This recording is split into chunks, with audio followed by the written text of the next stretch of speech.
Para comenzar con nuestro análisis de nodos, primero debemos saber qué es un nodo. Un nodo está definido como la unión de dos o más elementos. Ya que conocemos esto, debemos identificar los nodos de nuestro sistema. En este caso vemos la unión de estos dos elementos, este es un nodo. Aquí vemos los tres elementos unidos, otro nodo, tres elementos, nodo, dos elementos y nodo. Ahora toca asignarle un nombre a cada nodo. Nodo A, nodo B, nodo C y nodo D. También notamos que el de aquí abajo es un nodo, toda esa línea, un nodo el cual tiene conectados 4 elementos. Pero al ser el nodo que tiene más elementos conectados, se le asigna el punto de referencia, el cual también es llamado punto de voltaje cero. Ahora sí podemos empezar con nuestro análisis. Lo primero que debemos hacer es buscar el voltaje de algún nodo a simple vista. ¿Esto cómo se hace? Debemos buscar un nodo tal que tenga conectada una fuente de tensión y que esta fuente de tensión esté conectada a nuestra referencia, a nuestro punto de voltaje cero. Como vemos, el nodo A tiene la fuente y la fuente está conectada al punto cero. Entonces procedemos. Voltaje en el nodo A va a ser igual a, y este voltaje va a ser igual al voltaje de la fuente, 5 volts. El signo se asigna dependiendo, tenemos el nodo y está conectado a la terminal positiva de nuestra fuente. Se deja el positivo aquí. Si estas dos estuvieran al revés y aquí arriba hubiese un negativo, el valor de nuestro voltaje en el nodo A sería negativo. Y por lo tanto debemos continuar el análisis directo en el nodo B. Ya conocemos el del nodo A, ya no nos interesa analizar el nodo A. Ahora escribimos analizando nodo B.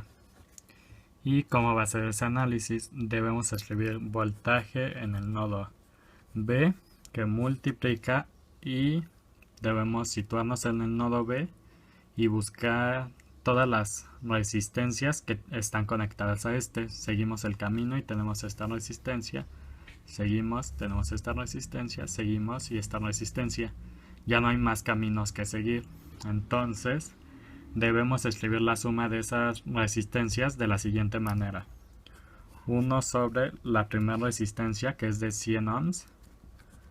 100 más 1 sobre la segunda resistencia, que es de 1 kilo ohm. Serían 1000 ohms, más la tercera resistencia, 1 sobre 500 ohms.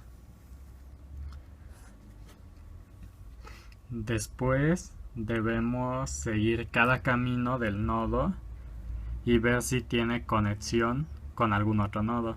Siguiendo este camino tenemos nuestra resistencia y esta resistencia a su vez está conectada a este nodo. Entonces lo que sigue es escribir menos el voltaje de este nodo, está conectado directamente a nuestro nodo B con la resistencia en medio. Entonces sería menos voltaje del nodo A, pero el voltaje del nodo A ya lo conocemos y es 5 volts. Entonces lo escribimos directo.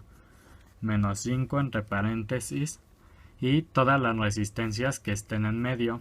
Solo hay una resistencia en este caso, entonces quedaría 1 sobre esa resistencia de 100 ohms.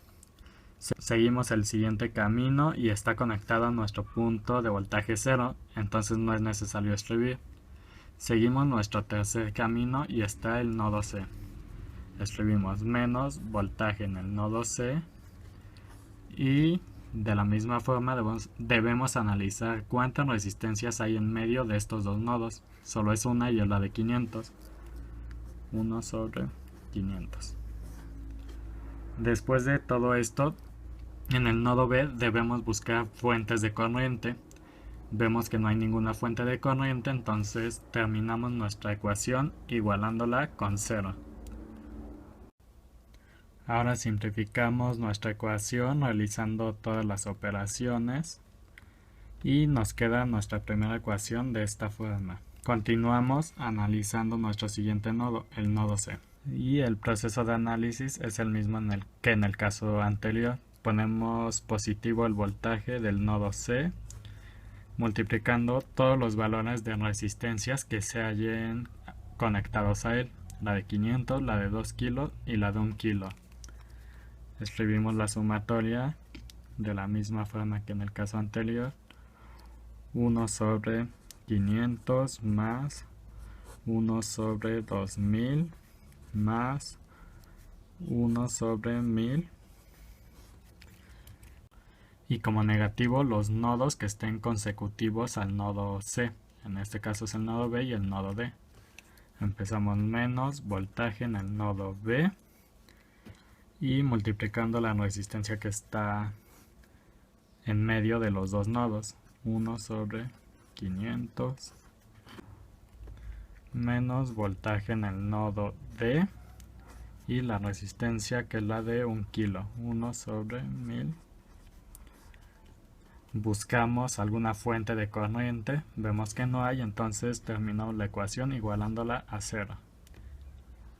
Igual que en el caso anterior, la simplificamos y después de reducir la ecuación queda de la siguiente forma, y esta va a ser nuestra ecuación 2. Ya por último debemos analizar el nodo D, y es el mismo proceso: positivo voltaje en el nodo D que multiplica todas las resistencias que estén conectadas a este, solo es esta, 1 sobre 1000 menos el voltaje del nodo que esté continuo a este. Continuo al nodo D está el nodo C. Voltaje en nodo C, 1 sobre la resistencia que esté compartiendo, 1000. Y por último analizamos las fuentes de corriente que haya en este nodo. En el nodo D tenemos nuestra fuente de corriente de 0.01 amperes. Y finalmente en nuestra ecuación debemos representar esa fuente de corriente. La manera en que la vamos a representar es escribiendo igual a y el valor de la fuente, 0.01, pero nuestro nodo D tiene conectada la terminal negativa de la fuente. Entonces después del igual también debe ponerse ese signo. Entonces la ecuación nos queda igual a menos 0.01 amperes, menos 0.01 amperes. Y esta sería nuestra ecuación número 3. Finalmente corresponde resolver el sistema de estas tres ecuaciones. Y ese ya es un proceso matemático. Entonces no explicaré cómo, solo lo meteremos a la calculadora. Se puede usar método de determinantes, de sustitución o cualquier otro método que conozcan para resolver el sistema de ecuaciones. Y el resultado va a ser el voltaje en el nodo B igual a 3.68 volts. El voltaje en el nodo C igual a menos 1.05 volts. Y el voltaje en el nodo D igual a menos 11.05 volts. Y así termina nuestro análisis en este circuito.